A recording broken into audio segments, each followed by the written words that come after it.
Uy, no, esta chaqueta con esta pañoleta.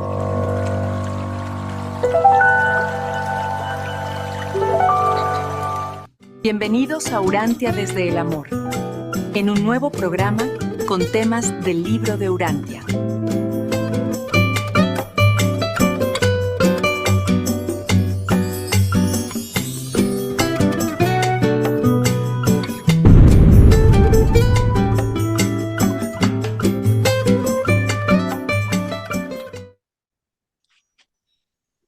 Muy buenas tardes para algunos, noche para otros, días para otros que nos verán luego. Mil gracias por estar nuevamente aquí, siempre unidos como una familia. Hoy tenemos nuevamente a nuestro gran ponente, Armando Gutiérrez Castro, siempre con temas tan interesantes como los que nos trae cada vez, con sus ilustraciones y con el gran amor que le pone a cada dedicación que hace de trabajo para el Padre y para las enseñanzas para nosotros. Así que somos bendecidos todos aquellos que podemos oírlo, aprender, verlo aquí en esta plataforma de Zoom. Bienvenidos a todos y Armando, gracias nuevamente por estar acá.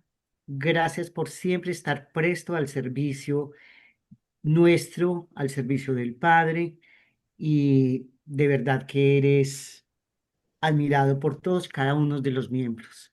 Ahorita invito a Isabel Reynoso para que nos haga la oración, así que pongámonos todos, por favor, en modo oración. Gracias. Gracias, Angelita. Buenas noches para todos.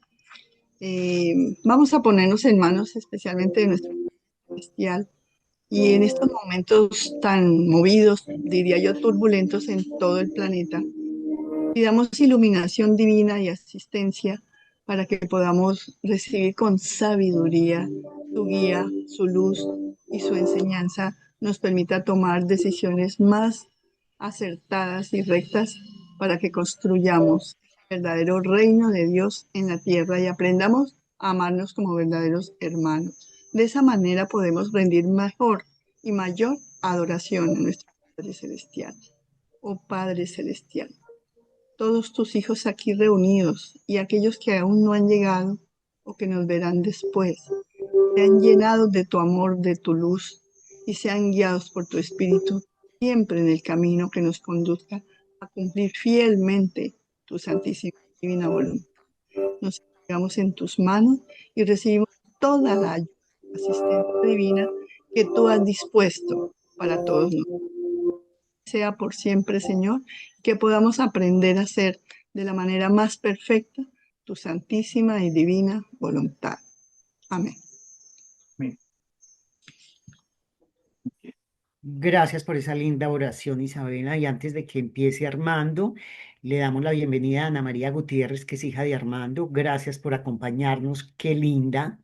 A Miguel Soto, que tampoco lo habíamos saludado.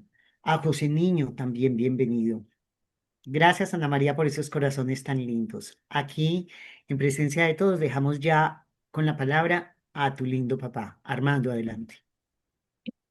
Bueno, muy bien, muchas gracias eh, por esa presentación y aquí nos reúne nuevamente el amor por la sabiduría y la búsqueda de la espiritualidad y las respuestas que nos dan. Esta presentación va a ser una introducción. Creo que el libro y lo que hemos venido estudiando toca un tema que me parece muy bello, que es el arte de vivir, cómo vivir.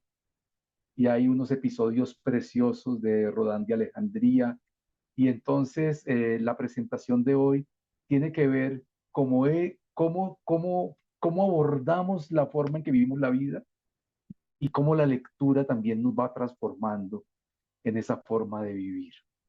Entonces, por eso el tema es cómo también nos transforma la lectura y cómo allí hay un manual completo y esencial del arte de vivir, no solo en los capítulos de Rodán de Alejandría, sino a lo largo de toda la estructura del texto.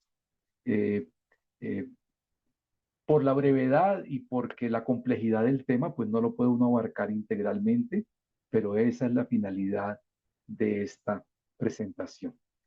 Los temas a presentar, eso a modo de introducción, unas palabras citando también a Rodán de Alejandría, una aproximación sobre lo que es la lectura del libro y la neurociencia. Ahí me le meto un poco en los campos científicos de J, y si hay cualquier apreciación o aclaración de él, pues bienvenida sea. También el arte de vivir en las tradiciones religiosas y espirituales y en la filosofía estoica. ¿Qué dijo el hombre en este sentido que ha buscado el ser humano? Y lo hago por una razón, porque en alguna parte del prólogo se menciona que se le ha dado también preferencia a los conceptos humanos más elevados ya existentes al momento de redactar el libro. Y tiene el tercer capítulo, el arte de vivir en el libro de Durantia. ¿Qué lecciones de vida particularmente a mí me deja? Retomando las lecciones, las enseñanzas de Rodán de Alejandría y las mismas enseñanzas de Jesús sobre el arte de vivir, cómo llevar la vida. Y vamos entonces a manera de introducción, con una reflexión y tres preguntas que nos introducen en este bellísimo tema. Una reflexión que trae Rodán de Alejandría, que era un filósofo de la época de Jesús, de tradición griega y estoica, y que aparece allí mencionado para los que no conocen el libro. Y él tiene una reflexión que me pareció muy interesante para abrir esta charla. La primera es que entre más compleja se vuelva una civilización, como nos sucede en la actualidad, es más difícil el arte de vivir. Es decir, vivir en armonía, y vivir en armonía con la naturaleza, con los demás, conmigo mismo, se vuelve complejo en una sociedad altamente diversificada como la actual. Y que además, entre más rápidos son los cambios en una sociedad, dice Rodán de Alejandría, y lo digo hace 2000 años, más complicada será la tarea de forjar el carácter, de volverlo un objeto principal del quehacer cotidiano. Y hay una tercera reflexión, y es que cada 10 generaciones la humanidad tiene que aprender nuevamente el arte de vivir si el progreso tiene que continuar. Es decir, no es una lección estática, sino que es una lección dinámica.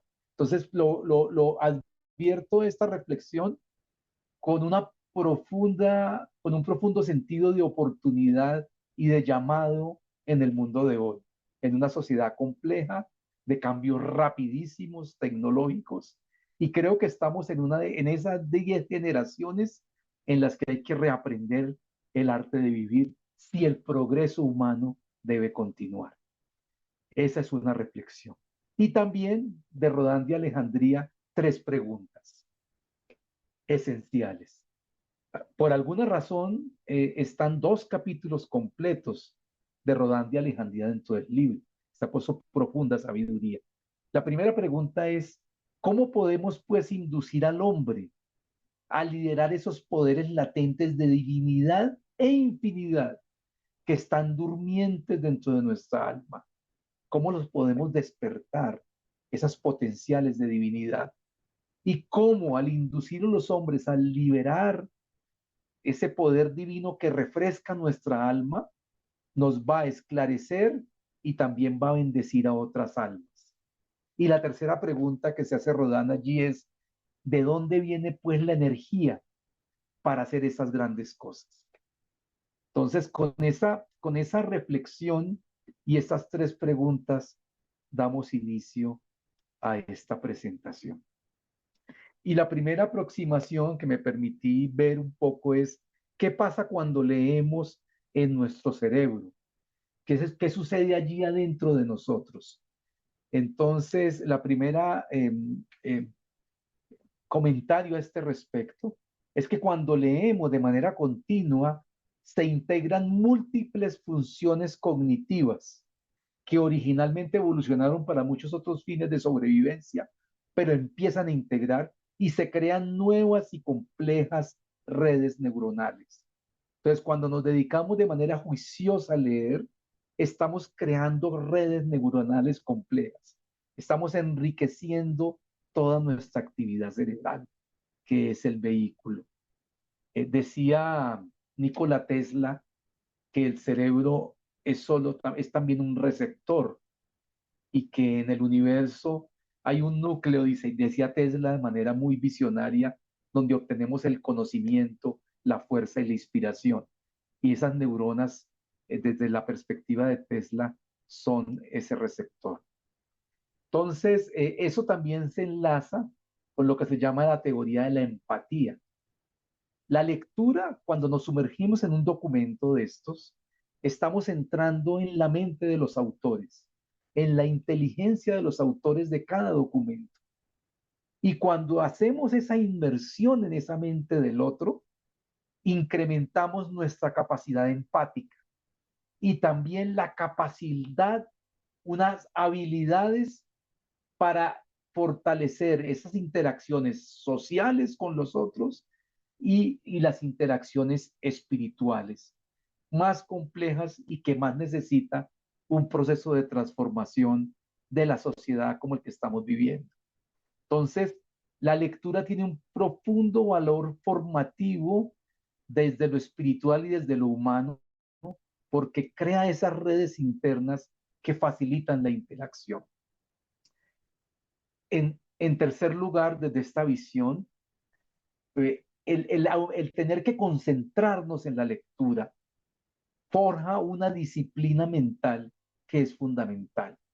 Esa lectura continua que hemos venido haciendo todos estos años nos demanda atención profunda, nos demanda atención sostenida, que es distinta a la navegación rápida del scroll del Internet. Y cuando se compara la lectura digital con la lectura en papel, se privilegia la lectura en papel porque tiene anclajes físicos, porque no me salto párrafos hacia adelante, como muy fácilmente se ve uno tentado a hacerlo en el libro digital. Yo casi siempre leo en digital, pero acá me doy cuenta que también la lectura física termina siendo importante, tal como la hace, por ejemplo, Marcelino, porque esa lectura entrena el cerebro para filtrar distracciones y enfocarnos en una sola fuente de documentos y fortaleciendo lo que llaman la concentración profunda. Necesitamos para este proceso de aprendizaje concentración.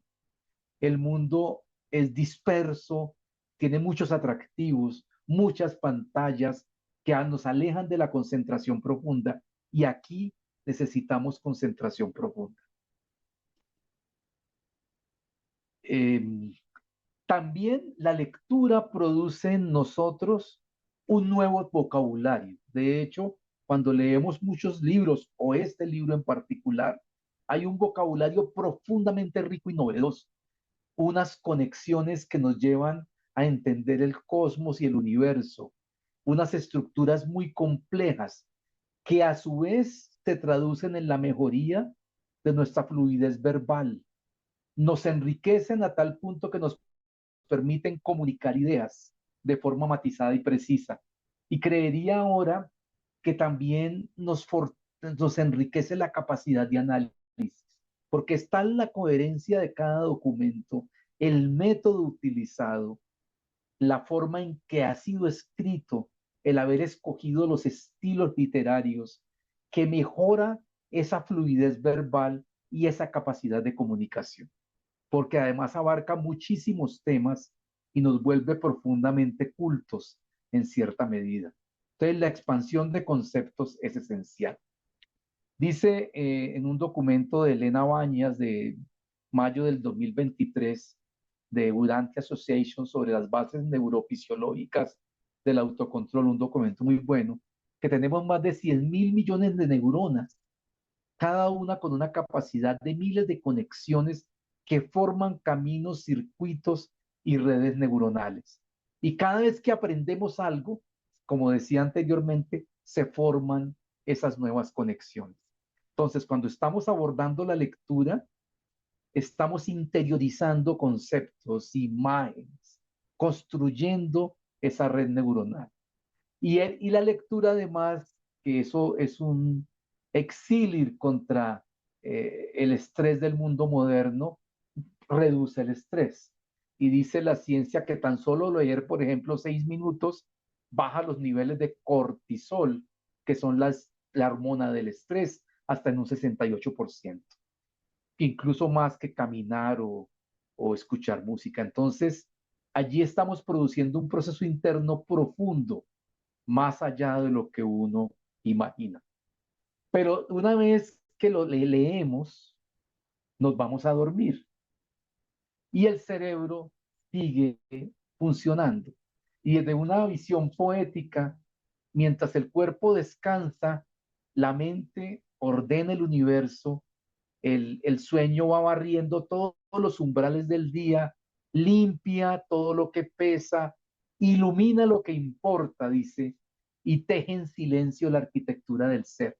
Es decir, cuando nos vamos a dormir después de la lectura, el cerebro sigue procesando toda esa información porque eh, no se apaga el cerebro. Entran en fases más complejas y activas de funcionamiento. Es un proceso dinámico, cíclico, reparador. Desentender este proceso es muy interesante para saber qué es lo que sucede a nosotros. Y eso que no estamos hablando ya del ámbito de la propia, de la espiritualidad como tal. Porque en el sueño más profundo y en el sueño REM, de donde se mueven las órbitas y se producen los sueños, se consolida la memoria declarativa, ahí donde afianzamos los conceptos, los hechos y los datos de todo lo aprendido. Se fortalece la memoria de habilidades y destrezas y se organizan todas esas conexiones donde se limpia lo irrelevante y se refuerza lo significativo. Es como si se archivara el día y se borraran cosas. Y creo que la lectura se archiva y la clasifica el cerebro mientras dormimos. Y de hecho sentimos que la interiorizamos a tal punto que nos transforma.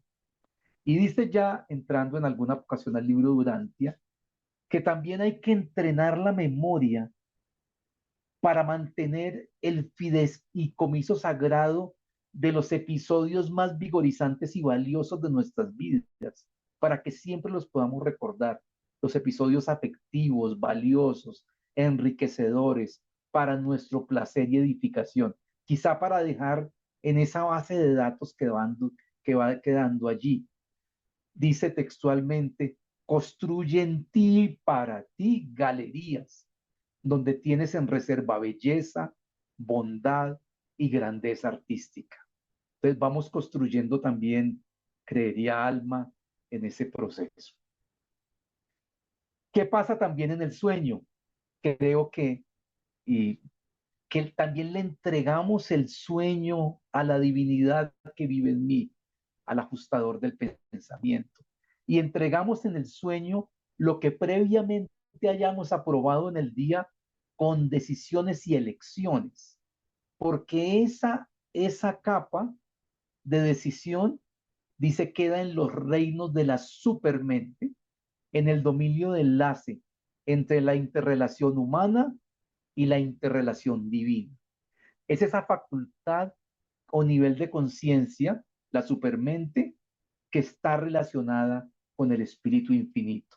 Entonces ahí en ese momento también nos conectamos con el circuito del espíritu infinito, leyendo lo correcto, dando las órdenes correctas, conectándonos y dejando que el cerebro haga su tarea mientras dormimos. Y en ese momento de la noche es misión del ajustador, del Padre Celestial en nosotros, efectuar en la mente aquellos cambios y hacer aquellos ajustes espirituales que autorizamos voluntaria e inteligentemente para poder transformar nuestro ser. Entonces el ciclo es completo. Se abre en el día y se cierra en la noche. Y para ello hay un eslabón que une los dos, que es el sueño y todas las instrucciones que damos para que para que el Padre cumpla su sagrada tarea. Hasta ahí esa pequeña aproximación de cómo leí y cómo entiendo la función cognitiva a partir de la lectura. Ahora, un segundo capítulo. ¿Cómo se ha visto el arte de vivir en las grandes tradiciones espirituales y en la filosofía grecorromana? Que el libro recoge en el capítulo de Rodán de Alejandría, de todo ese capítulo del estoicismo. Entonces, ¿cómo lo ha vivido el hombre? Y he encontrado que recorriendo las grandes tradiciones religiosas ha sido una constante la preocupación de cómo llevar la vida, cómo asumir técnicas y hábitos que nos lleven a la plenitud humana, que tengan en cuenta ética, la razón y también la espiritualidad. Como que hay unos lugares comunes que el hombre ha venido encontrando allí. Y para ello miraremos 5 tradiciones de manera rápida: el cristianismo, el islam, el judaísmo, el budismo y la filosofía griega, en particular el estoicismo. Y tienen grandes coincidencias sobre la vida buena, la vida virtuosa, la autodisciplina y la armonía interior. Como que siempre el hombre ha buscado, ha mirado hacia arriba de cómo ser mejores. En últimas, comparando todo, y pues estuve revisando Santo Tomás, San Agustín, los padres de la iglesia, los documentos sobre el mejor. En últimas, lo que ha planteado la historia del cristianismo es que hay que vivir la vida con imitación de Cristo. Es seguir el ejemplo de Cristo en el amor redentor, en el modelo de plenitud, en el camino de la fe. Y citan a Juan 10:10 que dice: yo he venido para que tengan vida y la tengan en abundancia. Así ha interpretado en cierta manera, por supuesto sin tener en cuenta errores y diferencias, en últimas, la esencia del cristianismo. Daría una visión contemporánea del Papa Francisco en su encíclica Laudato Si y la Gladium, sobre que el arte de vivir también involucra, me parece interesante, una conversión ecológica y el cuidado del planeta, y que hay una responsabilidad ética y un imperativo moral y espiritual de vivir en armonía con la creación. Creo que es interesante eso desde el cristianismo. Desde el protestantismo se ha entendido el arte de vivir en cuanto a que cada creyente es un sacerdote ante Dios, y el protestantismo pone un acento en el trabajo diligente, en el deber, en la ética de la responsabilidad, en la ética y la honestidad, y en la música que fomenta la adoración a Dios, desde Lutero, con toda la música clásica hasta la música contemporánea, se vuelve esencial, y así entienden ellos la vida. En el Islam hay un equilibrio entre cuerpo, mente y espíritu. Buscan la gratitud, justicia, sobre todo en la mística islámica, que es la más elevada, en el sufismo. Hay una pedagogía espiritual para purificar el alma a partir de la oración, el ayuno y la caridad. Y para ellos, digamos, debe haber para el sufismo, la habilidad espiritual se adquiere con práctica y con la compañía espiritual de la deidad. Y se vive con pasión y propósito en no temer la muerte y entenderla como un amor al origen, un retorno al origen. Entonces, hay grandes hilos conductores comunes. También más recientemente reconocen, y como lo hace el catolicismo, de entender que los recursos naturales son sagrados y que hace parte del compromiso de la vida. Para los judíos, que aprendieron también de los egipcios, en el judaísmo surge la fidelidad a la Torá y a la alianza con Dios, y cada acto cotidiano te puede volver un acto sagrado cuando se asume con conciencia y justicia. En todas entonces hay un hilo conductor. Por ejemplo, la comunidad judía tiene la fiesta del Shabbat, que es el entorno de la familia, la cohesión, el apoyo mutuo, la transmisión de los valores, la educación, la solidaridad, no solo en dinero. Eso me parece que es un ejemplo de buen vivir de la comunidad judía muy interesante.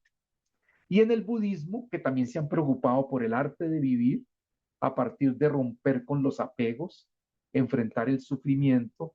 Hablan del óptuple sendero, que es la comprensión correcta, la intención correcta, el habla correcta, la acción correcta, el modo de vida correcto, el esfuerzo correcto, la atención correcta y la meditación.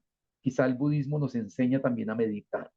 Todo es una ética de la serenidad y del autoconocimiento. Entonces, encontré que en este recorrido del arte del vivir, ya ahora para hablar de lo que nosotros tenemos desde nuestra lectura, hay siempre un hilo conductor de transformación interior, de una dimensión ética y comunitaria, de una vida guiada por compasión, amor y moderación, por una vida, independientemente de los orígenes teológicos, que busca el perfeccionamiento moral y espiritual de cada ser y que propende por la plenitud del ser. Ahí ha habido lugares comunes y conocemos pues lo que se nos ha mencionado también en el libro sobre el siglo VI y también sobre el nacimiento incluso del mismo Islam. Ya desde el punto de vista de la razón, la filosofía griega, desde Sócrates y Aristóteles, hablan de la vida buena. En el estoicismo está Séneca, Epicteto, que es un libro bellísimo, Marco Aurelio, cómo aceptar lo que no se puede cambiar, cómo actuar con virtud. En últimas, el estoicismo nos plantea una práctica de serenidad, autodominio y sabiduría práctica. Y hoy está siendo seguido de manera muy importante. Y ya para finalizar este recorrido, quise traer una mención de un autor que leí mucho tiempo, que es André Morua, que él habla de un libro que se llama El arte de vivir, y menciono solo dos cosas. Uno, envejecer con dignidad, asumir todas las etapas de la vida, incluido el envejecimiento, y dice André Morua, con gracia y dignidad. Y también nos dice este escritor francés que la destreza del arte de vivir no es innata, sino que se aprende, como cualquier otra habilidad. Se vuelve una actividad permanente. Entonces, sobre todo ese legado de tradiciones religiosas de la filosofía griega, el libro de Urantia potencia, digamos, expande, ilumina y enriquece la visión del arte de vivir. Y también trae a colación un filósofo olvidado que no aparece registrado, como es Rodán de Alejandría. Y lo hago porque, como les mencionaba al comienzo, en el prólogo se dice que según las directivas del mandato de los gobernantes que nos ordenan, superuniversales, revelar la verdad, hemos dado preferencia a los conceptos humanos más elevados ya existentes. Es decir, se tienen en cuenta los conceptos humanos a este respecto. La primera lección que me queda a mí de transformación interior es la conciencia de la filiación, que somos recibidos como ciudadanos de un reino. No somos siervos, sino hijos de un Dios viviente. Y esa conciencia se vuelve profundamente arraigada y no hay duda alguna de ella. Entonces es un valor profundo que se arraiga desde esas lecturas. También la certidumbre. Ya no somos criaturas ignorantes que vemos todo como en claroscuros, sino que somos parte de un reino celestial, con toda certeza, frente a la muerte, la vida. Esa certeza nos la da esta lectura y esta revelación. Y asimismo nos da confianza en un universo ordenado, no caótico, sin temores, cuando miramos al cielo, en la inmortalidad de nuestra alma, en el propósito trascendente, en la relación con un Padre amoroso y sustentado a base de confianza, no a base del temor ni del castigo, como sucedía en la visión del Antiguo Testamento. Y hay una lección también de autodominio, y esta es una cita de la versión de Jesús del libro cuarto del libro, que el que más sepa gobernarse a sí mismo es más grande que el que conquista una ciudad. Esa frase me parece impresionante. Y el autodominio es la medida de la naturaleza moral del hombre y el indicador de su desarrollo espiritual.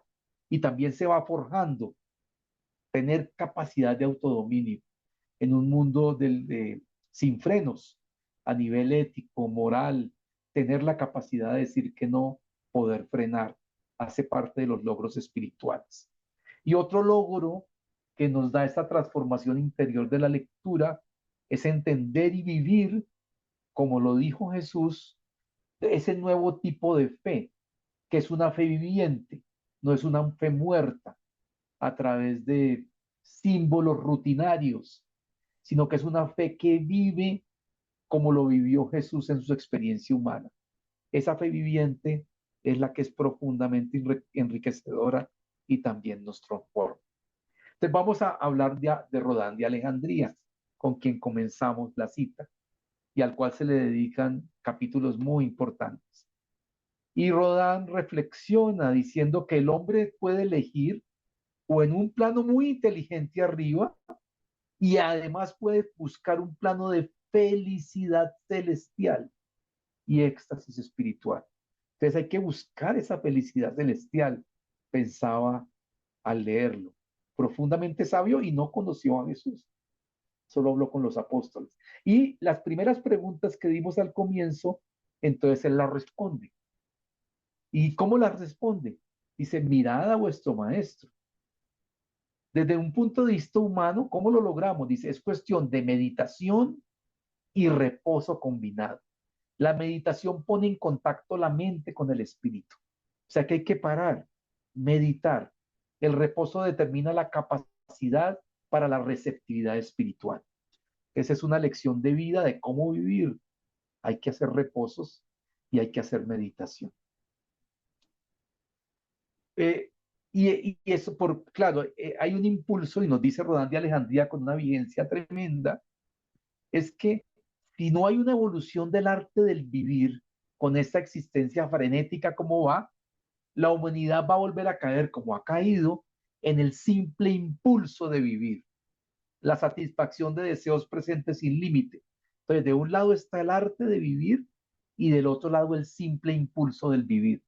En el arte de vivir hay elaboración, formación, propósito. En el impulso es dejarse llevar. Y no llegará la humanidad a una plenitud si no consigue depurar también ese arte de vivir. Es muy, muy sabio Rodán. También Rodán de Alejandría nos habla de técnicas confiables para que solucionemos nuestros problemas. Y dice Rodán en el documento, creo que 160, que vivir con éxito también implica el saber manejar las técnicas confiables para solucionar los problemas de todos los días, los problemas comunes. Que nuestra vida cotidiana está llena de problemas comunes. No son los grandes problemas de la civilización. Y para abordar los problemas comunes debemos ubicar la dificultad, aislar el problema, reconocer su naturaleza y su gravedad, es decir, abordarlo con método. Creo que es de una profunda sabiduría. El otro elemento que hoy se reconoce mucho en, en la inteligencia emocional es enfrentar la adversidad. Solo una persona que esté en capacidad de enfrentar la adversidad y enfrentarla, dice, sin temor, puede construir en el arte de vivir una vida satisfactoria. Lo que algunos llaman el coeficiente de adversidad, la capacidad para sobreponerse a la derrota, es parte esencial del arte del vivir. Entonces lo que encontramos son lecciones de vida gigantescas y por eso las he tomado desde esta perspectiva. La otra lección de Rodán es que hay que, toda solución de un problema cotidiano y de la forma de abordar la vida tiene que partir de un criterio, ni ideas preconcebidas ni prejuicios. Quizá el prejuicio es algo muy dañino y nos impide ver con transparencia una realidad del problema. Y él dice, el prejuicio enceguece el alma en el reconocimiento de la verdad. Y no tener prejuicio requiere coraje y requiere sinceridad. El prejuicio de las razas, el prejuicio social, tantos prejuicios que tenemos que nos hacen no tan buenos seres humanos. Y de nuevo, como decía al comienzo, citando también a Jesús, el aislamiento para una meditación adoradora. Dice Rodán de Alejandría, el mejor de todos los métodos para solucionar los problemas lo aprendí de Jesús, vuestro maestro. El aislamiento para una meditación adoradora. No para pedir, sino para adorar. Un nivel superior de la relación con la deidad. Y ese reposo de la adoración, esa comunión espiritual, como lo dice, como lo practica el maestro, genera varios beneficios en nuestra vida. Alivia la tensión, elimina conflictos y aumenta los recursos de la personalidad. Creería que nos da armas para poder enfrentar la vida cotidiana. Entonces, la fuente, como decía un escritor americano, Alexis de Tocqueville, es como un baúl donde entramos a sacar armas. Esa adoración es como nuestro baúl donde están guardadas todas esas armas valiosas para enfrentar la vida. Y es allí también, dice Rodán, donde buscamos las reservas de sabiduría y energía que necesitamos. Eh, Estamos entonces, a partir de ese contacto con la divinidad, enriqueciendo el arte de vivir y generando esas reservas de dos elementos, sabiduría y energía. Ambas las necesitamos para enfrentar el diario vivir, para poder tener, como dice Rodán, esa meta eterna de alcance infinito, que la estabilidad de nuestra personalidad solo la puede experimentar quienes abrazan esa mesa eterna, esa convicción y esa certeza del Dios viviente, para nacer de nuevo en esa certeza. Y Rodán de Alejandría nos menciona tres reglas del arte de vivir. Una, la autocomprensión y la expresión mutua, y allí le hace un homenaje a la unión del hombre y la mujer en un matrimonio que llama inteligente. Dice que es una devoción personal y genuina y mutua profundamente valiosa que vale cualquier precio. Aprender esa autocomprensión mutua es una experiencia propia del arte de vivir. Y lo dijo en un momento donde había un profundo machismo hace 2000 años, ¿no? También la unión de las almas, la movilización de la sabiduría. Eh, Me parece que la frase es bella, por eso la destaqué en negro. El contacto íntimo con otras mentes, lo que hacemos aquí. Esa sabiduría, ese superconocimiento se logra en la unión de las almas. La sabiduría se mueve en ese contacto inteligente e íntimo con las otras personas, donde se comparte mutuamente todo conocimiento. Es una comunidad de sabiduría y conocimiento. El tercer elemento que nos plantea allí es el entusiasmo por el vivir. Y ahí nuevamente valida la amistad que intensifica el gozo y glorifica los triunfos de la vida. Las asociaciones humanas amantes e íntimas también nos ayuda a librarnos de las dificultades y el sufrimiento, de las amarguras.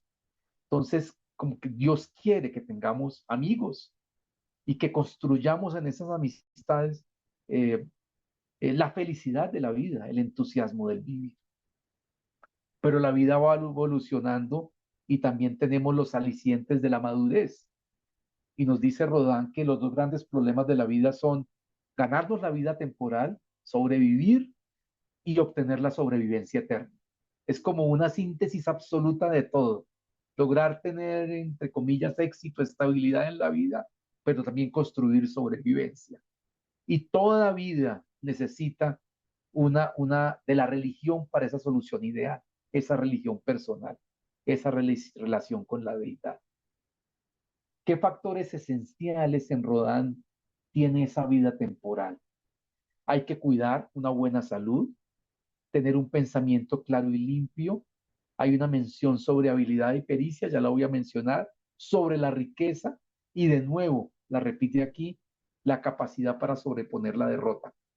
Allí no había pues todavía una información sobre lo que nos ha enseñado la doctora Carolina Niño de cómo cuidar la salud, pero sí entendían que la salud es un instrumento, es un elemento que funciona en el cuerpo y con la mente, que son morada del espíritu. Y entender el cuerpo y respetar ese cuerpo y cuidarlo es muy importante para tener una buena salud. También habla del pensamiento claro y limpio, que nuestro pensamiento, como la mente es mediadora entre cosas materiales y realidades espirituales, tiene que construirse de manera limpia y clara, diáfana. Es un esfuerzo del arte por vivir. Frente a la actividad diaria, al trabajo de todos, dice que la habilidad la heredamos y la pericia la adquirimos por esfuerzo. Y esta es fuente de satisfacción. Y que la vida tiene que darnos, digamos, una cosa bien hecha, que eso nos da mucha satisfacción. Y para ello necesitamos habilidad, porque la habilidad está mediada, debe ser mediada por la prudencia y por una visión futurista. Entonces hay que combinar el quehacer diario, la vida cotidiana. Y ahí llegamos también a la riqueza. Y dice Rodán de Alejandría que quizá la pobreza llega porque se equivocan los canales para lograrla, o canales profundamente individuales. Casi que nos dice que hay que hacer trabajo en equipo.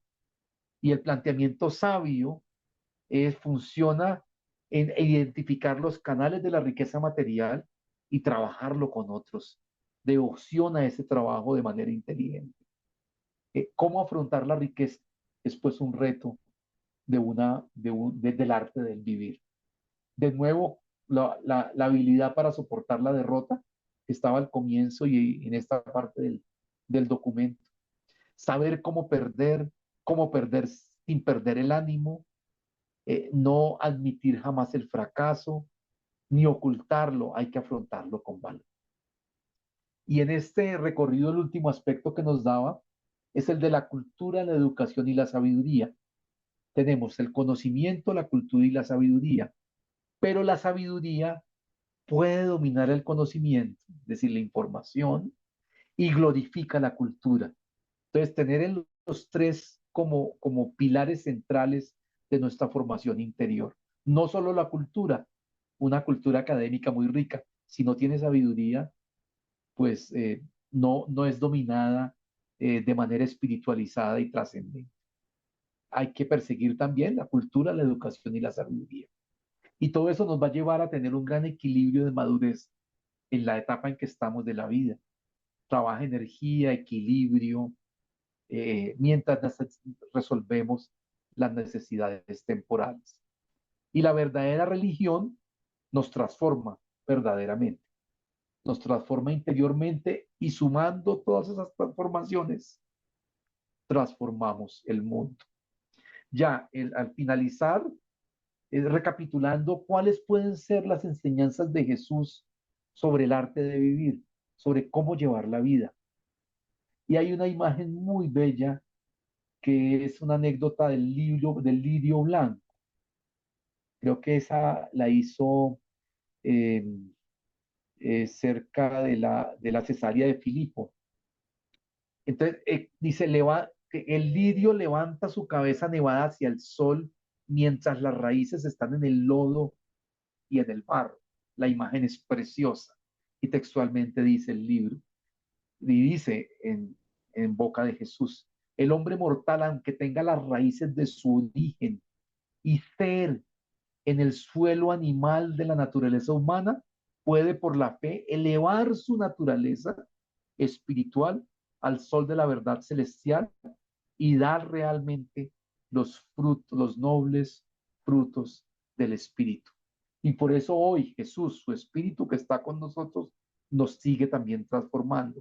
Él unifica la vida, ennoblece el carácter, porque entra en la mente humana para elevarla, transformarla y transfigurarla. Entonces aquí lo que veíamos al comienzo de la mente y de nuestro cerebro, tenemos otro elemento que entra, que es Jesús. Transforma, eleva y transfigura nuestra mente. Y hay que permitírselo y pedírselo que lo haga. También busca que tengamos un carácter equilibrado. Menciona que hay que procurar la originalidad, pero no ser excéntricos. Ser comprensivos, pero no caer en el sentimentalismo, ni en una piedad beata. Ser verdaderamente comprensivos como Él y estar libres de miedo y libres de la superstición.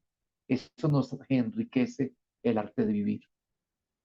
Porque el conocer a Dios nos da, nos da un coraje muy importante, un valor, coraje no en el sentido de rabia, sino de valor. Una lealtad sin compromiso con con esas realidades cósmicas. Y así construimos felicidad, dice el maestro en uno de sus apartes, porque esa felicidad va a depender del deseo de ser conducido y dirigido por el Espíritu del Padre que reside en él. Y esa forma, y ahí construimos la felicidad y la alegría. Dentro de esa construcción de felicidad, la generosidad es quizá uno de los elementos más importantes de la grandeza humana. No nos vamos a motivar por hacer el mal, sino por hacer el bien. Y esa es la base de la felicidad, hacer el bien a los otros.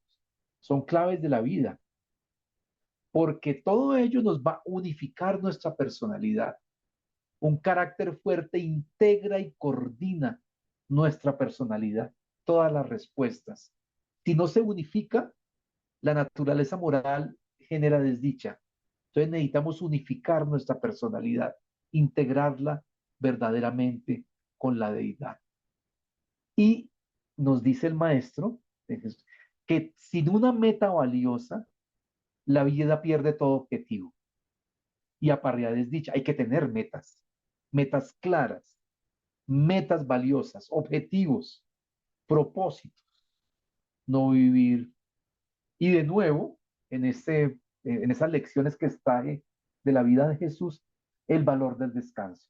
Además que su vida era tremenda, esas caminatas eran brutales, la gente persiguiendo, era también agobiante manejar multitudes, había que alejarse un tiempo, descansar, tener espacio para el esparcimiento y la adoración. Y en ese momento de esparcimiento y adoración, te atacan los problemas con mente más clara. Dice, mano más firme y el corazón más resuelto.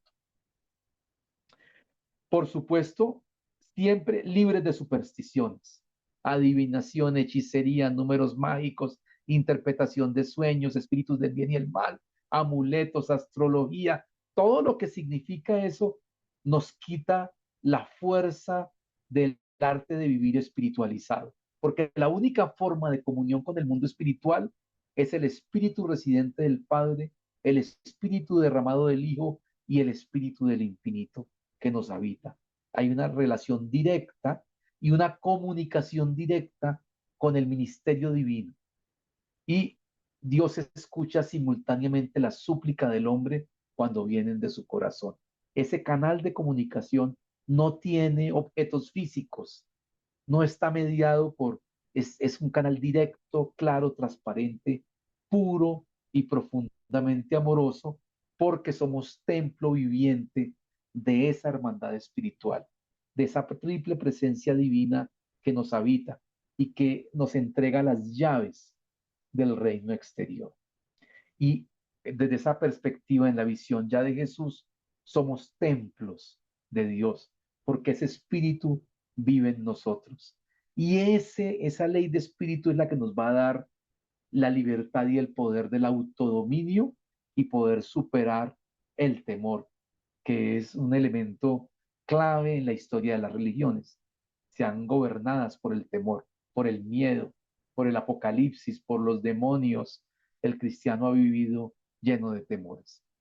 Y nos dice Jesús que lo vemos en él con un profundo sentido del humor.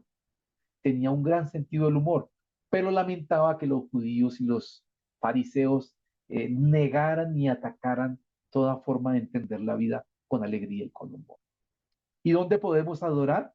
En esta visión de lo que debe ser nuestra vida, en los tabernáculos de la naturaleza, en la montaña, bajo un árbol, en un bosque, en un sitio hermoso, con un paisaje. ¿cierto? Mirando el mar. Y también en edificios bellos o santuarios de gran sencillez, donde puedan despertarse emociones humanas. Entonces sí, hay santuarios de naturaleza y santuarios humanos donde a mí nos podemos recoger para hacer esas prácticas de adoración. Porque siempre, a pesar de que estamos en la naturaleza o en un templo, encontramos a Dios en nuestra alma y lo descubrimos en el alma de los otros hombres, a medida que lo encontremos en nosotros mismos. Y allí es donde naceremos. Cuando reside en nosotros y lo identificamos, empezaremos a ver con los ojos del Espíritu y naceremos del Espíritu y rendiremos los frutos en la vida que nos da ese mismo Espíritu. Es como la hoja de ruta de una vida, cómo debemos llevar la vida. Y el que ha nacido del Espíritu tiene la capacidad para sobreponerse a toda duda y toda incertidumbre. A mí, una de las cosas que me ha dado la lectura es esa certeza, no tener dudas de la fe, no tener dudas del camino, y ir en el sendero con todos mis errores, en el sendero correcto. Eh, Refrescamos el alma con la adoración, inspiramos la mente. La adoración se vuelve un elemento esencial en esa calidad y en esa vida en el Espíritu. Y esa nos permite, a futuro nos permitirá alcanzar la unidad y la fraternidad. Finalmente, una última lección que me deja el libro, ya no tanto del capítulo de Jesús, sino en general, una lección de cómo afrontar la muerte, la certeza frente a la muerte. Eh, como decía Marco Aurelio, también un estoico, morir no es otra cosa que cambiar de residencia. La muerte como un cambio de residencia.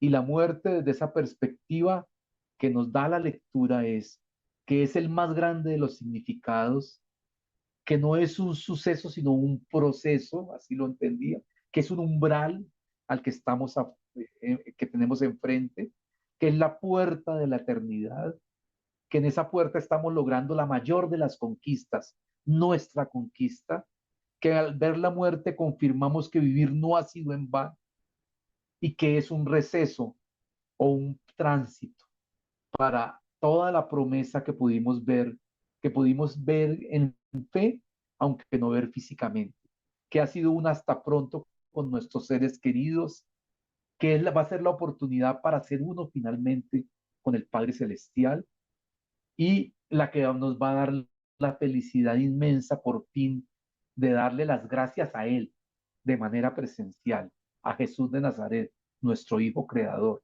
del universo de Nevador.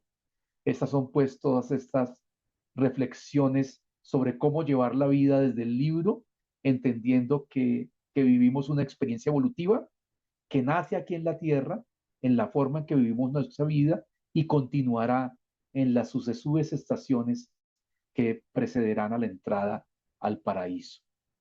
Y aquí concluye esta presentación sobre el arte del vivir.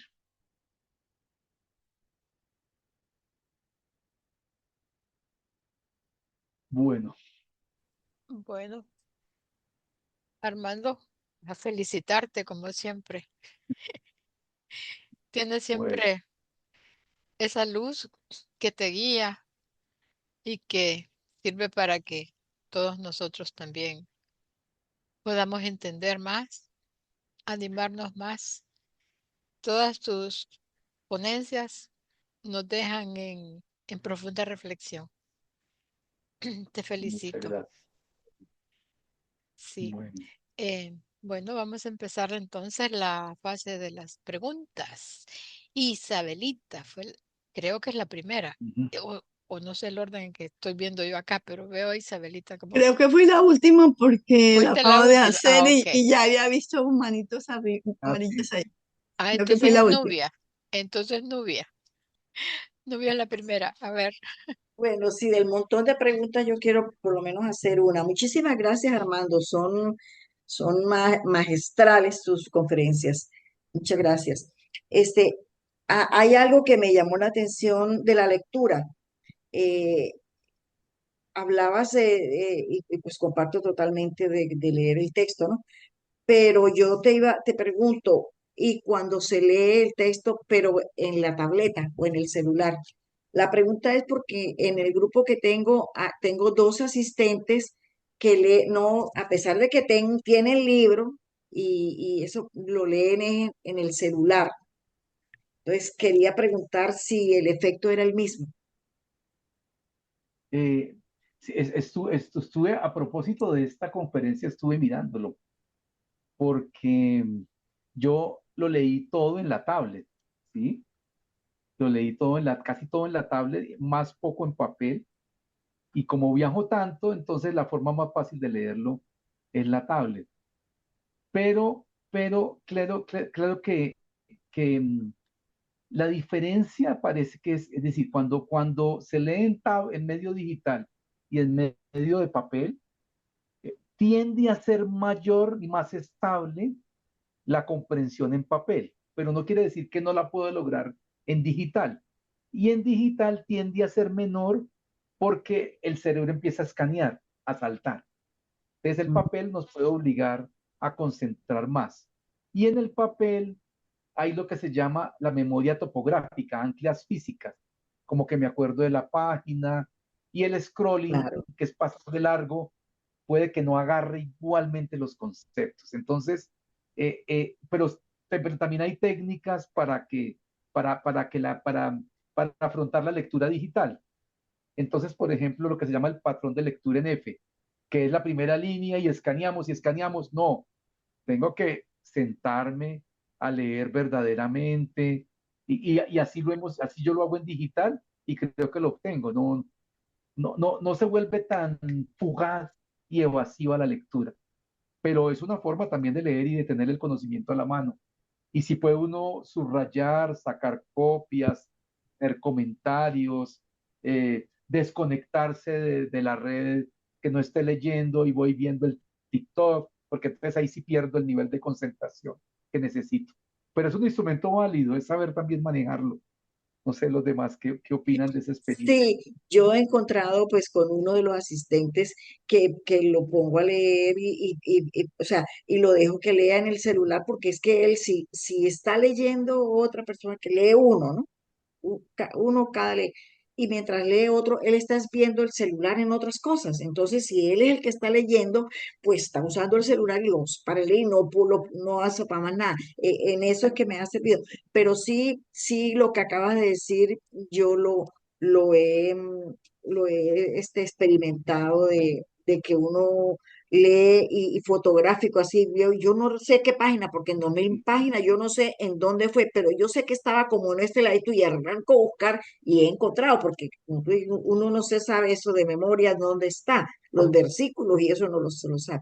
Pero yo te iba a hacer, no sé si puedo Quería darle hacer un chance a otra comentario persona. final de las Ujú. recomendaciones que se dan frente a la lectura en digital, que es similar al papel, utilizar o el cursor o el dedo en la pantalla para ralentizar y evitar el escaneo en F.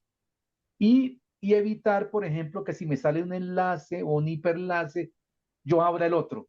No, yo me concentro y termino la lectura de manera ordenada y secuencial.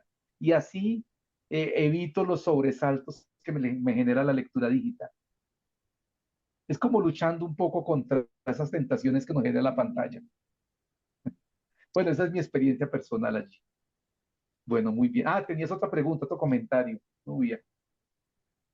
Bueno, era un comentario ya muy personal. En la lectura yo me he dado cuenta, yo casi nunca leo, en los grupos leen los demás, porque cuando soy yo quien lee, leo, pero cuando leo otro, yo voy leyendo, siguiendo la lectura.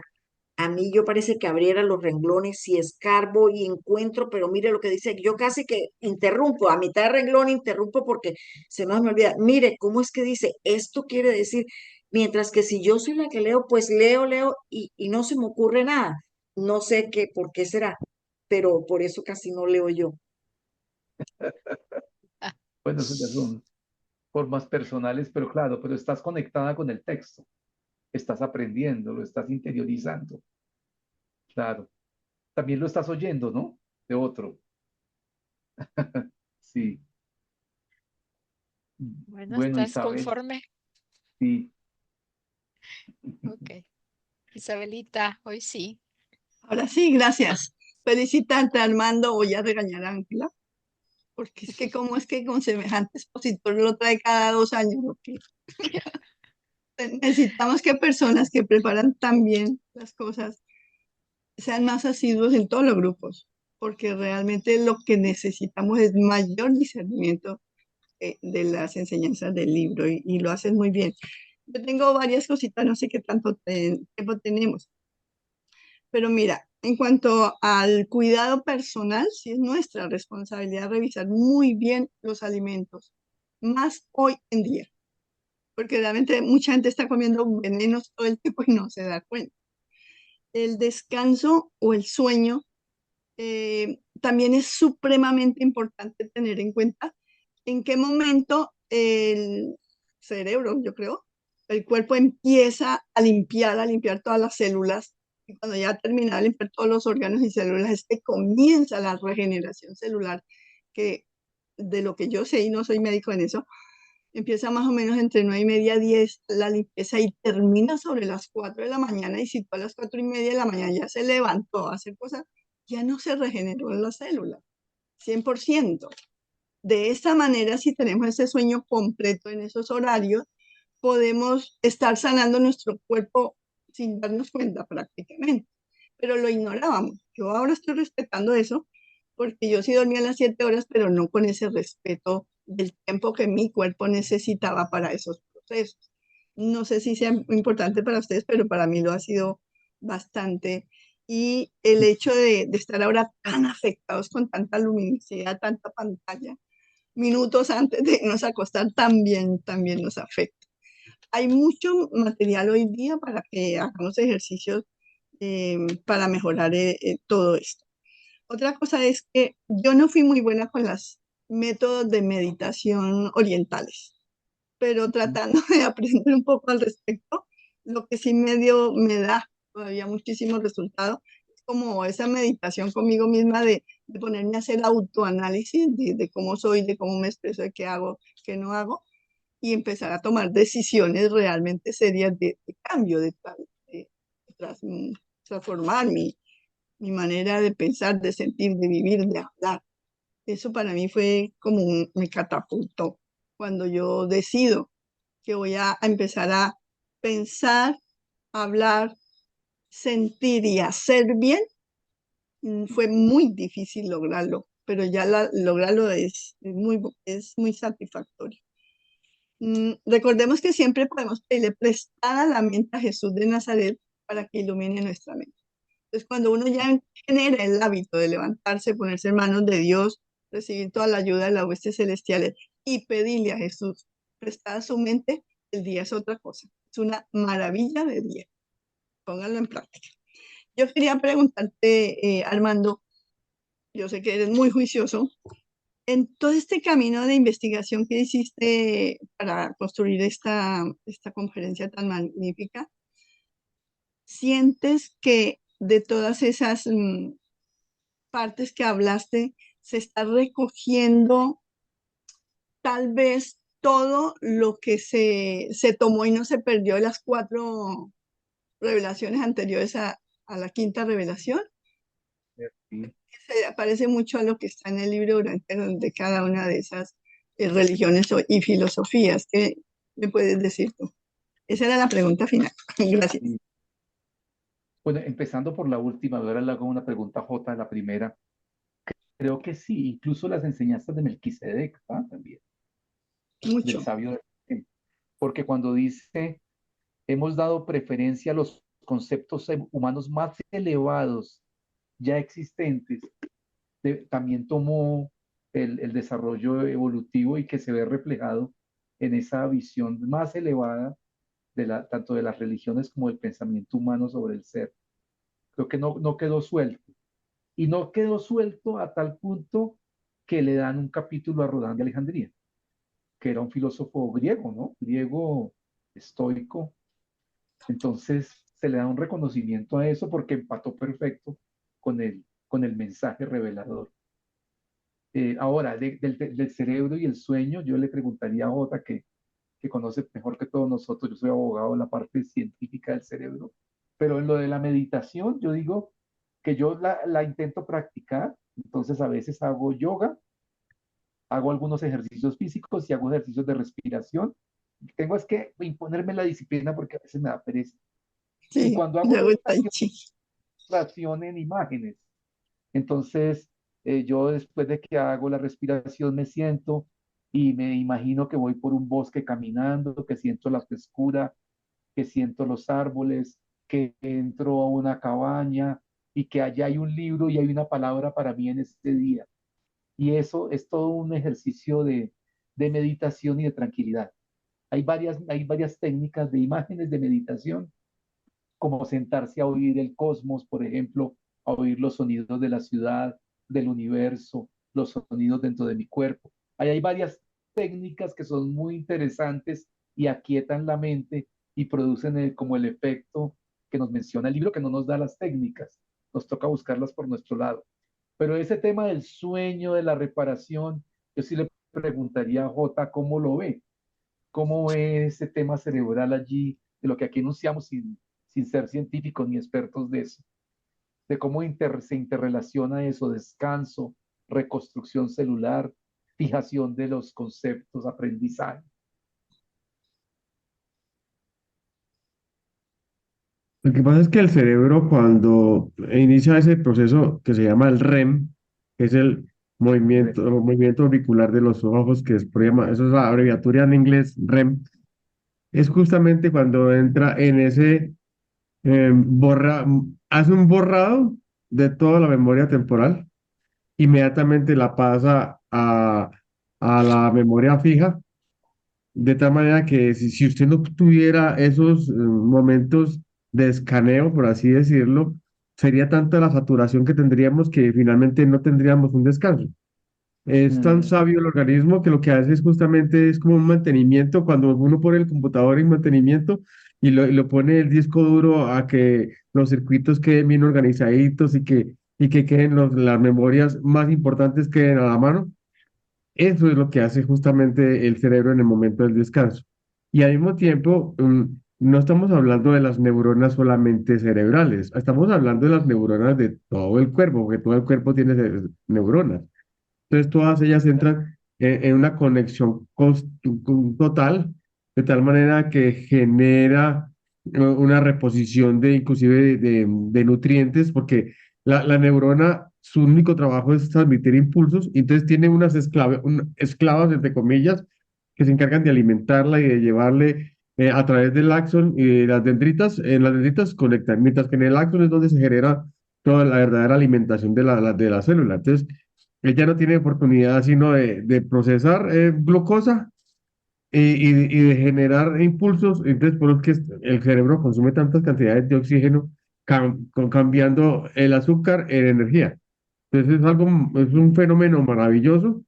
Y algo que quería que también aportar es que, por ejemplo, yo soy muy seguidor de la doctora Miriam Rojas, que es una psiquiatra española, que habla que justamente uno de los grandes peligros de la vida moderna son las pantallas. Y es porque la pantalla te da movimiento y te da luz. Y esos dos factores, el movimiento y la luz, son atrapados por la parte prefrontal del cerebro, que es donde está la atención, que es donde está la toma de decisiones, que es donde está la capacidad de afrontar las dificultades. Y por eso es que es tan peligroso colocarle a un menor de edad una pantalla, porque es que todavía no ha terminado de hacer las conexiones neurales como tienen que ser. Y entonces, cuando se llega al momento de tomar una decisión o de afrontar una dificultad, no son capaces porque no han terminado de construir esas neuronas, y las pantallas son las que no permiten esa construcción. Además, cuando hay una descarga de color, de luz y fuera de eso, sonido, genera pequeñas cantidades de dopamina. Y esa dopamina va volviendo adicto a los chicos, y los adultos también vamos volviendo los adultos a la pantalla. Entonces la pantalla se vuelve como y por eso cuando usted intenta quitarle el celular a un adolescente, entra inmediatamente en un choque impresionante y puede, inclusive, se habla, a esos días escuché una noticia de una chica que asesinó a su madre porque le quitó el celular. Eso es algo No, que no tiene cabida para nosotros que somos ya de la tercera edad. Pero para estos jóvenes de ahora, quitarles el teléfono es quitarles la posibilidad de acceder a una droga altamente adictiva que es la dopamina. Ok. Ahí, en eso del cerebro, un comentario breve. Me leí ayer un escrito en el País de España, una noticia que acaba de salir una investigación sobre las 4 edades del cerebro, etapas, de los 0 a los 9, de los 9 a los 30 y pico, de los 30 y pico a los 66, de los 66 a los 85 y después de 85, y cómo se van produciendo ajustes al interior del cerebro y en la percepción como un órgano con neuroplasticidad. Pareció supremamente interesante la noticia, pero bueno, eso está al margen acá. Como los Continuamos. ajustes que hay que hacer el buen vivir, el modo de buen vivir, que hay que hacer ajustes constantes en la medida que la sociedad va evolucionando, también el modo de vivir tiene que irse ajustando también. Y no como Isabel Reynoso, que decía que acostarse con las gallinas en plena ciudad. Mm. no quiero pelear contigo hoy porque para qué perdemos el tiempo con un tema tan interesante. Además, ya te contesté ahí en el chat.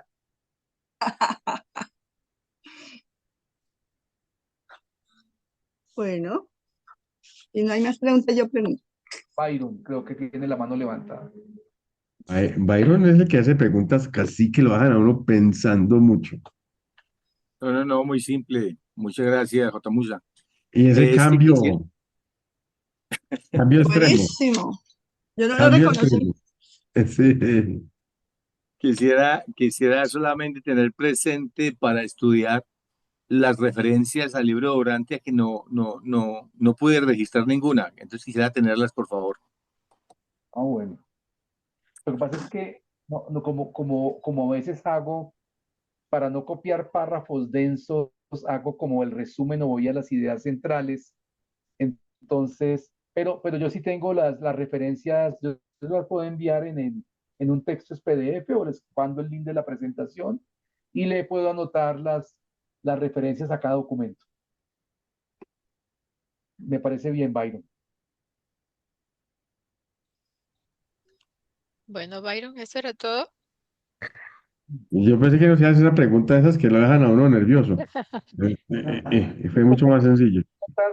De de varios documentos, de muchos documentos para sacar y armar como la hilación de un discurso. Entonces, es un trabajo adicional empezar a citar, a citar, a citar. Pero tiene la razón, yo creo que vale la pena contextualizar con la cita más precisa de dónde sacamos. O al Y un menos, comentario final, es que yo me quito el sombrero frente a usted, profesor Armando, porque es que hacer esa exégesis con tanta bibliografía y con tantos textos lo deja a uno verdaderamente asombrado de la capacidad que tiene usted de síntesis y de la capacidad docente que tiene.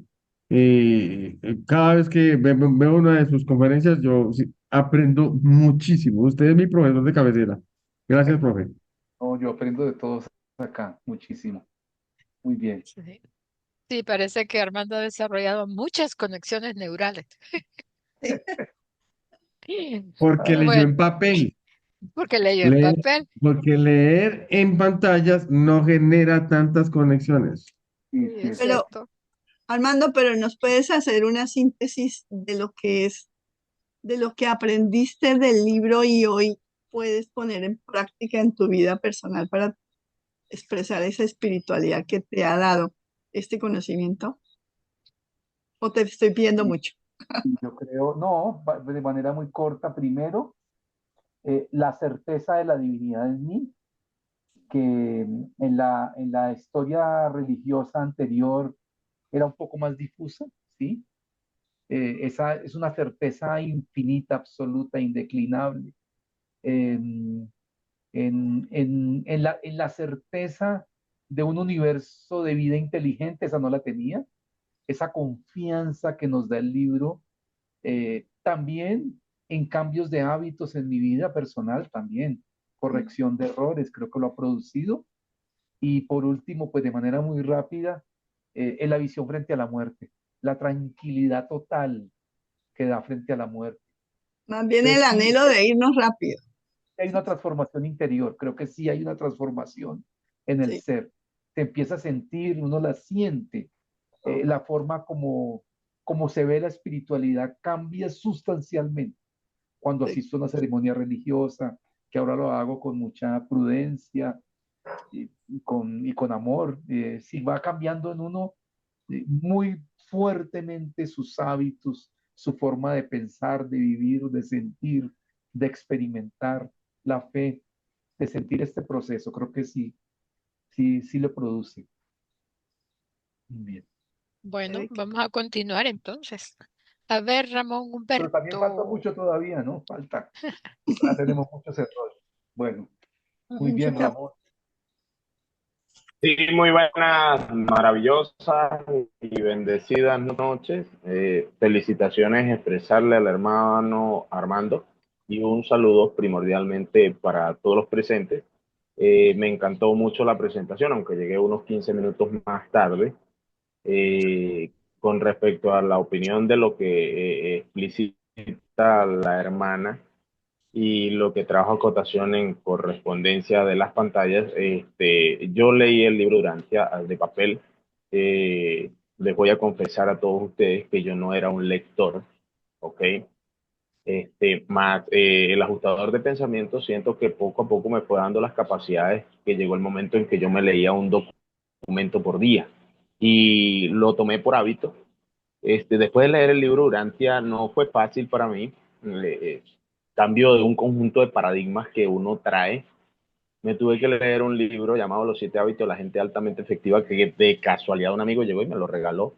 Y allí pude romper muchísimos paradigmas. Socializo enormemente. Me pueden ver hoy aquí en Urantia es el amor.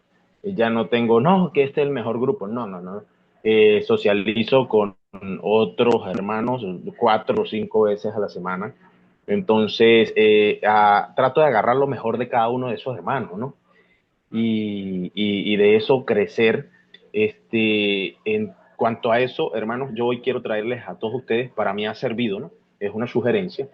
Dentro de la página de Urantia, de la Fundación de Urantia, hay una parte que se llama Educación y Estudios. Y a mí me ha ayudado a comprender enormemente después de eso. Estudios que hay allí, por decir, dice una serie de cuadernos del libro Urantia y nos hace un estudio para que ya dejemos esos paradigmas que tenemos con la Biblia. En el volumen 1, hay creo que el estudio con la Biblia y muchísimos otros libros más, y Urantia, que lo hizo quizás el doctor William S. Sandler y lo transcribió quizás el hijo. En el volumen 2 tenemos una gran gama de conocimientos sobre lo que es la parte en el 1, astronomía, geología, física y química, biología, antropología. Entonces, sí podemos intercalar esos estudios, tanto digitales, porque no los tengo. Un amigo me dijo, Ramón, imprímalos. Oye, con $medio que ganamos aquí los profesores en Venezuela, ¿cómo yo imprimo un libro? Se me quedaría la familia sin comer, ¿no? Entonces, eso en cuanto a eso. Y en cuanto al estilo de vida, para mí, sí, los cambios son continuos. El crecimiento para mí es un avance enorme. El que a veces le pido al Padre Celestial, como lo dijo la hermana, algo y ha llegado a mí libros de Urantia en los cuales he podido hacer crecer esa semillita que dejó un amigo en el año 2008 y no lo quiero nombrar porque a veces uno dice un nombre y las personas pues se van por otro lado, pero él fue el que sembró la semilla en mi pueblo y he logrado traer unos 35 libros a unas diferentes familias. Socializó mucho con hermanos de distintas religiones y a crecer, hermanos, para mí ha sido un cambio enorme. Y a seguir leyendo otros libros porque son los que nos pueden hacer crecer, ya que sabemos que la absoluta verdad pues no la tiene el libro Urantia, nos lo dicen allí cuando está la parte de una explicación sobre cómo llega el libro Urantia, que la única manera de nosotros poder obtener toda la información es dejar este cuerpo, llegar ya a lo que llamamos los mundos de estancia, hacer ese largo recorrido y llegar con el Padre Celestial. Entonces, Muchísimas gracias, mi invitación es esa, espero les pueda servir y no les cause daño alguno para el crecimiento de cada uno de nosotros. Feliz noche. Se trata, Ramón, muchas gracias. Y ahí voy Sí, a Ramón, buscarlo. gracias. Muy buenos allí. Muchas gracias, Ramón. Siempre oportuno. Marcelino. Muchas gracias, estimada Lucy. Un gran abrazo nuevamente para todos. Bueno, Armando, como siempre, hermanito, extraordinario su compartir. Y bueno, nuestro gran obispo de Urantia, como le decía yo al principio, y no solo obispo, sino maestro, instructor y sobre todo inspirador en el tema, porque lo más importante, Armando, es que cuando expresa, lo siente. Y eso es sumamente importante, el sentir el tema. Hay algo muy interesante. Bueno, mire, hermano Byron, en todo caso, los documentos donde se habla de Rodán de Alejandría son el 160 y 161. Esos documentos se le dedican a Rodán de Alejandría, 160 y 161. Y algo que me llamó la atención, que es que la importancia de este filósofo, que por cierto, Jesús no aceptó hablar con él, inclusive en una oportunidad comentaron en el grupo de Gini, el grupo del domingo, el por qué Rodán no, por qué Jesús no habló con Rodán. Bueno, tenían allí varias opiniones, y una de las opiniones que yo le di, que era lo que yo pensaba, era porque Jesús pues no estaba para debatir y Rodán le gustaba debatir y por eso se comisionó a Natanael y a Tomás, los cuales debatieron por bastante tiempo con Rodán. De manera que fue un filósofo tan interesante, tan abierto y que no solamente absorbió las enseñanzas de Jesús, sino que las compartió, las predicó y formó un grupo, a tal punto que fue tan, pero tan acertado con todo este proceso, que en una de las 19 apariciones Jesús se aparece en Alejandría a Rodán y a su grupo. Eso es sumamente llamativo y le pasó algo similar a lo que le pasó a Abner, el discípulo más importante de Juan el Bautista, que aún siendo jefe de los 70, no se mencionó en el Nuevo Testamento de la Biblia.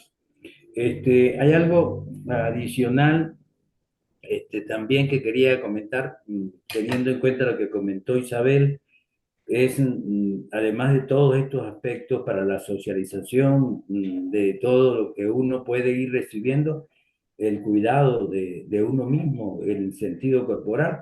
Hay una cita muy interesante del documento 110, sección 1 de la página 1204, que muchas veces la he compartido, que es lo que nos dicen los reveladores cuando expresan: el ajustador permanece con vosotros en todo desastre y a través de toda enfermedad que no destruya totalmente la mentalidad.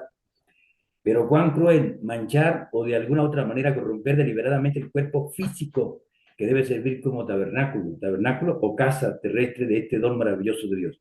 Todo veneno físico, dice, todo veneno físico, todo aspecto que se consuma físicamente, atrasa negativa, pues aspecto físico negativo, atrasa considerablemente los esfuerzos del agotador por exaltar la mente material, mientras que los venenos mentales del temor, la ira, la envidia, los celos, las sospechas y la intolerancia, del mismo modo, interfieren terriblemente con el progreso espiritual del alma evolutiva.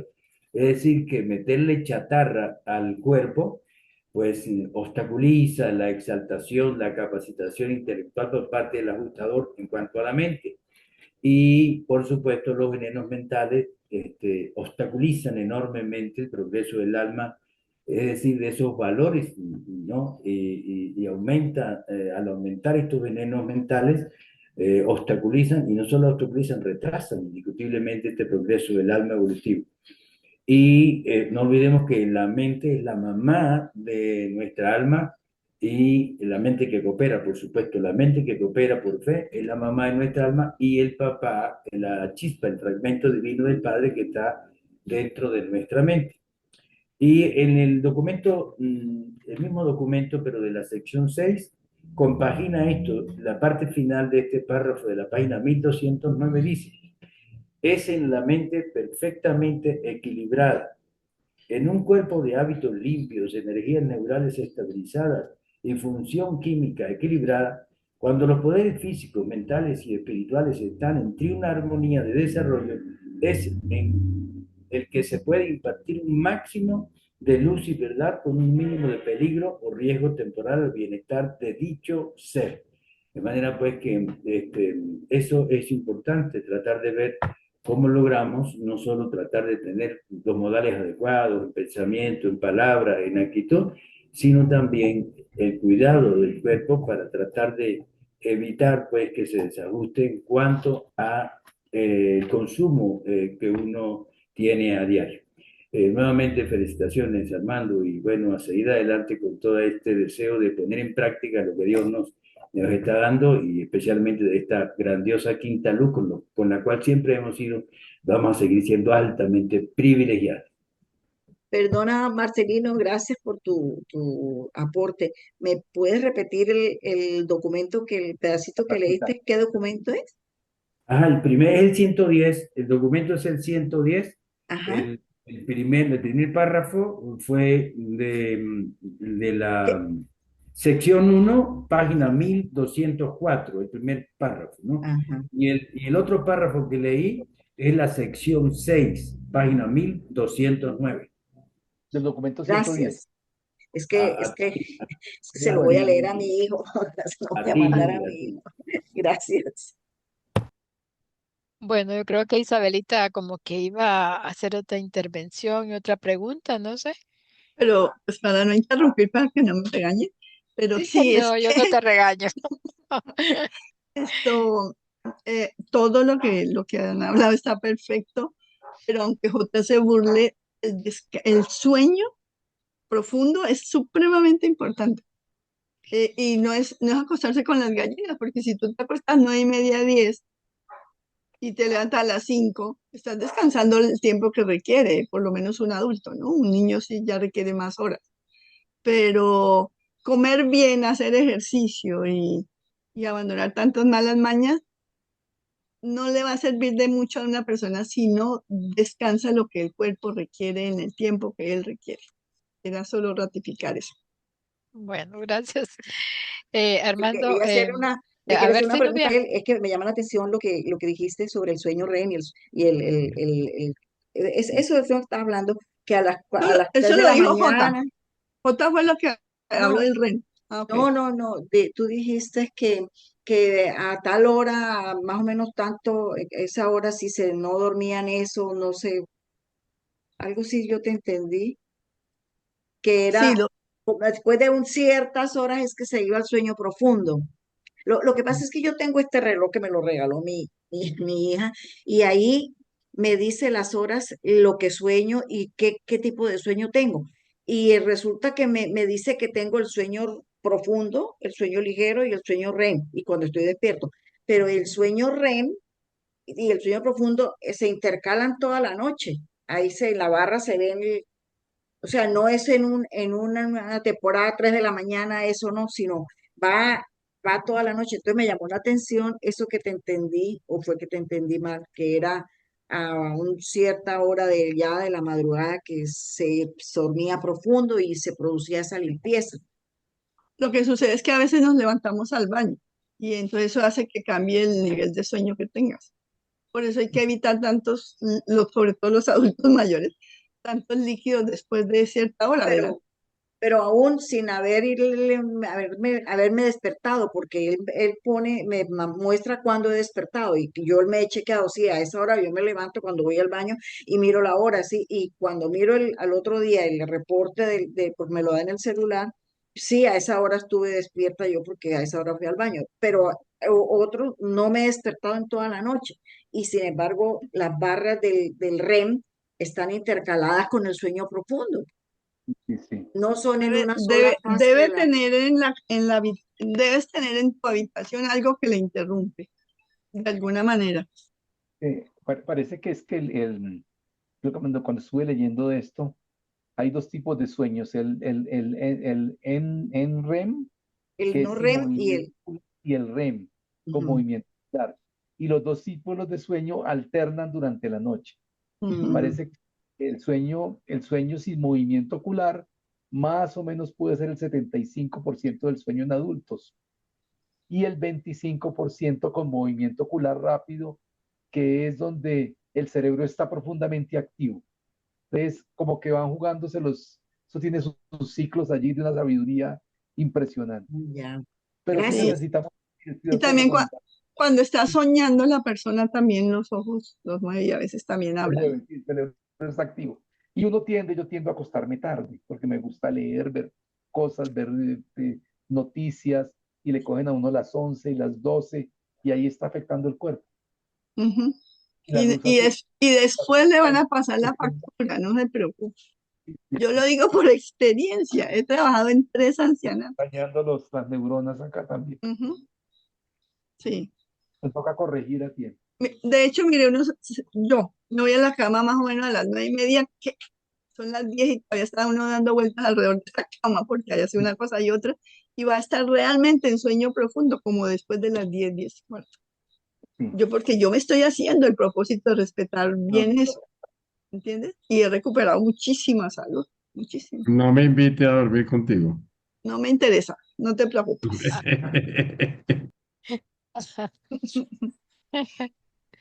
Si vinieras a esta casita de Bareque y vieras la gran diferencia entre vivir a donde vives y vivir acá, te envidiaría mi vida.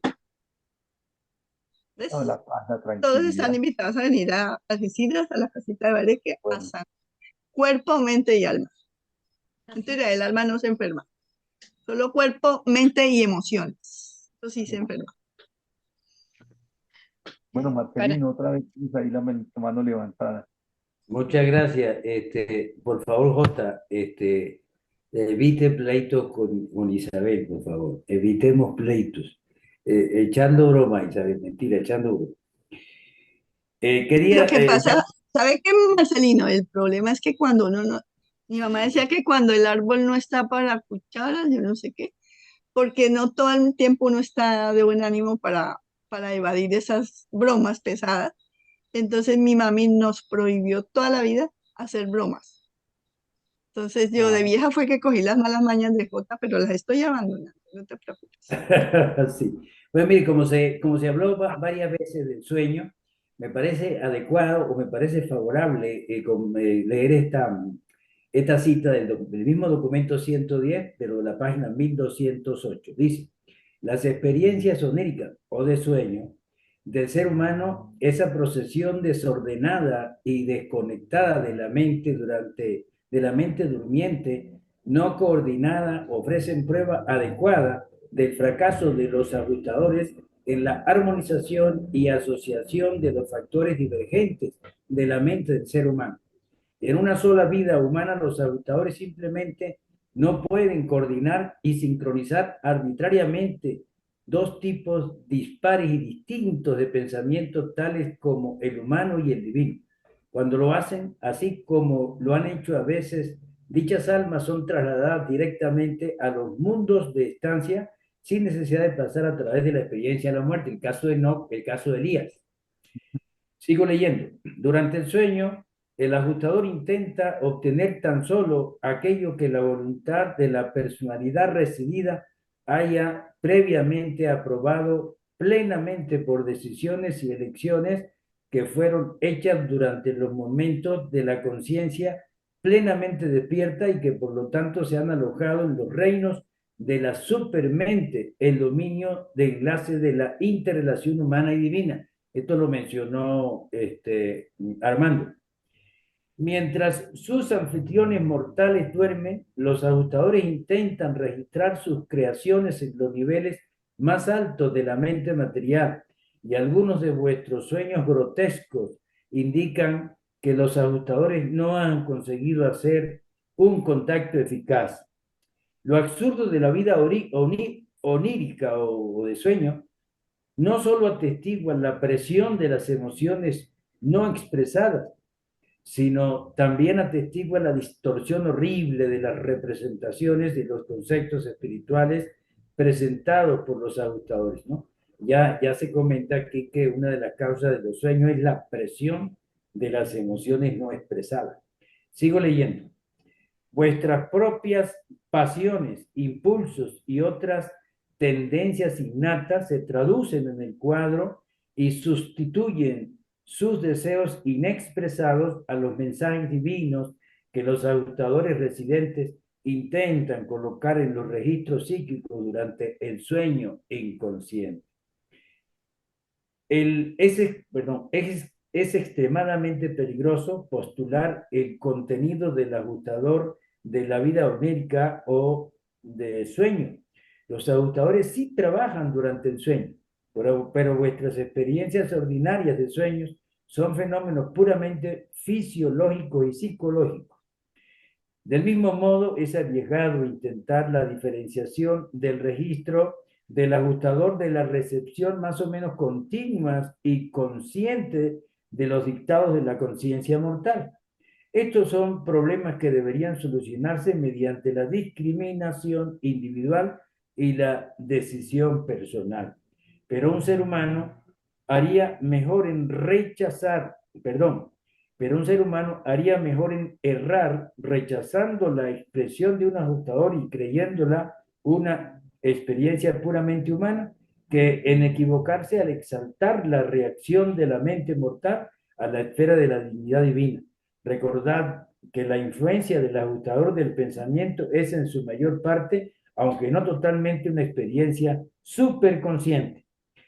Ya para finalizar, dice, vosotros os comunicáis con vuestro ajustador en grados variables y cada vez más a medida que ascendéis a los círculos psíquicos. A veces directamente, pero más frecuentemente os comunicáis en forma indirecta. Pero es peligroso jugar con la idea de que cada nuevo concepto que se origina en la mente humana sea el dictado del ajustador. Más frecuentemente en los seres de vuestra orden, aquello que aceptáis como la voz del ajustador es en realidad la emanación de vuestro propio intelecto. Este es terreno peligroso y cada ser humano debe solucionar estos problemas por sí mismo de acuerdo con su sabiduría humana natural y con su discernimiento superhumano. Disculpe que me alargué un poquito, pero valía la pena leer esto por los comentarios que se han hecho. Gracias, estimada Lucy. Sí, gracias, Marcelino. Siempre es bueno toda forma de aclaración o refrescamiento para los que ya lo saben.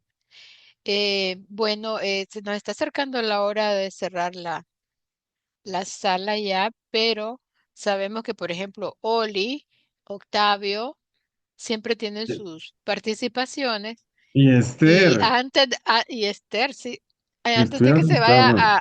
se vaya a acumular al final del tiempo, les pedimos que si van a preguntar algo, ahora o callan para siempre.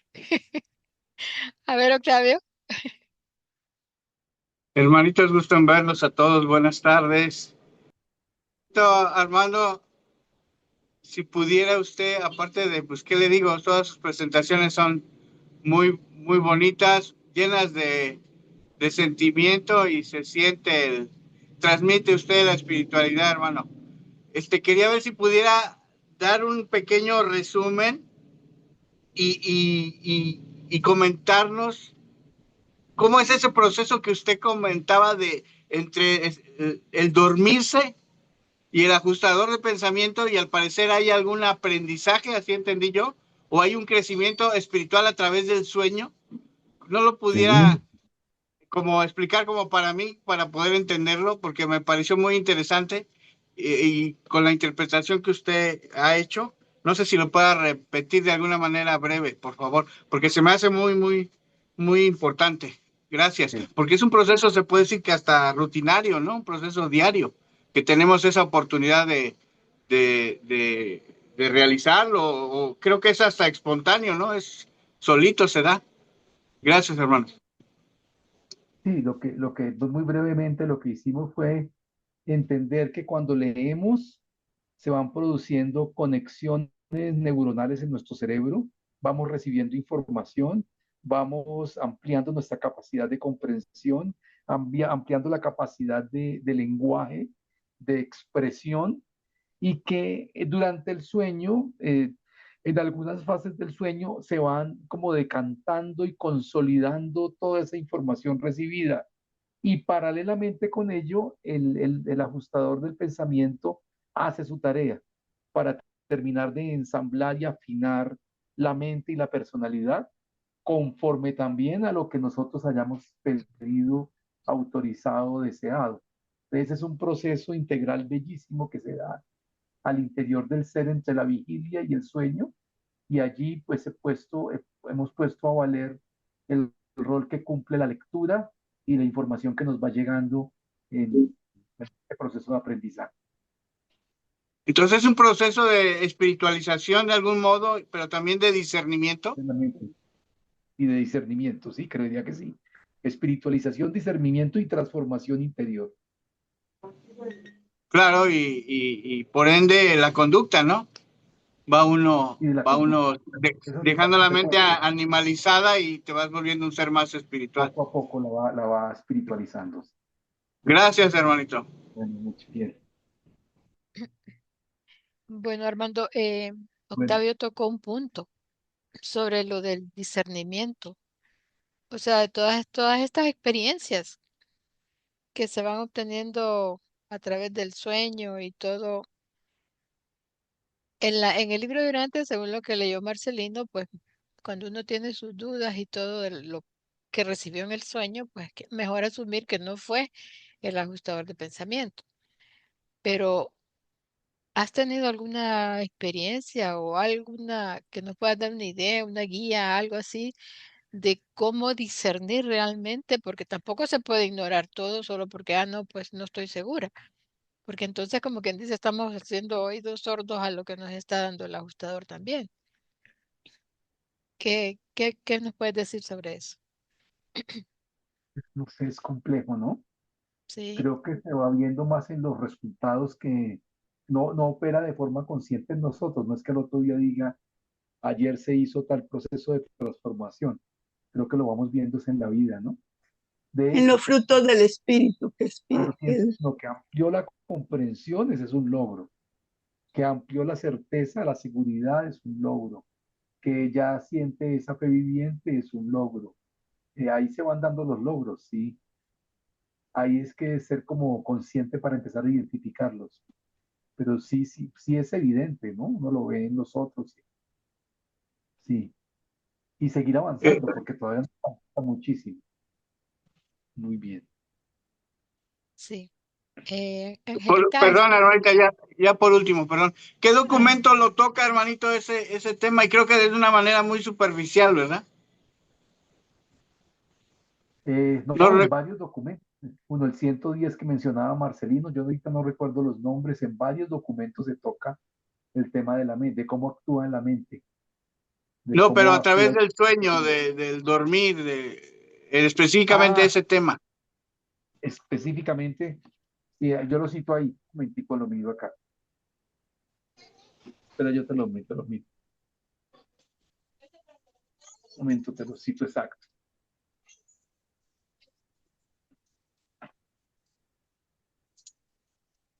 Bueno, contesto esto y me tengo que retirar porque me tienen acá con unas llamadas urgentes. Un momento te digo en dónde estaba lo del sueño.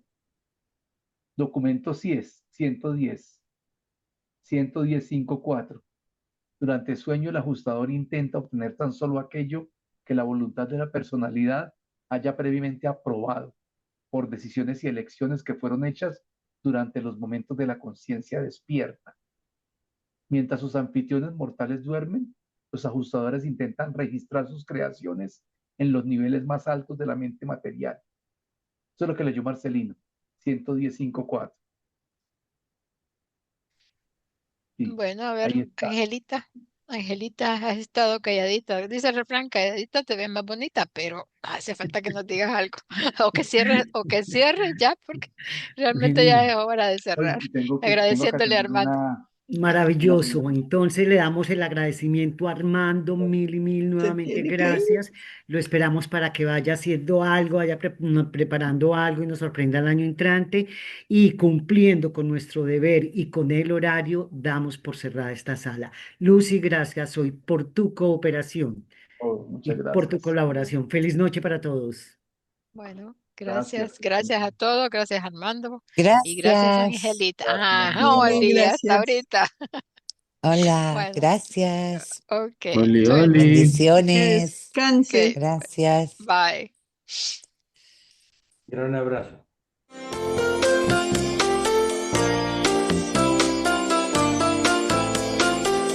Les damos las gracias por haber estado con nosotros.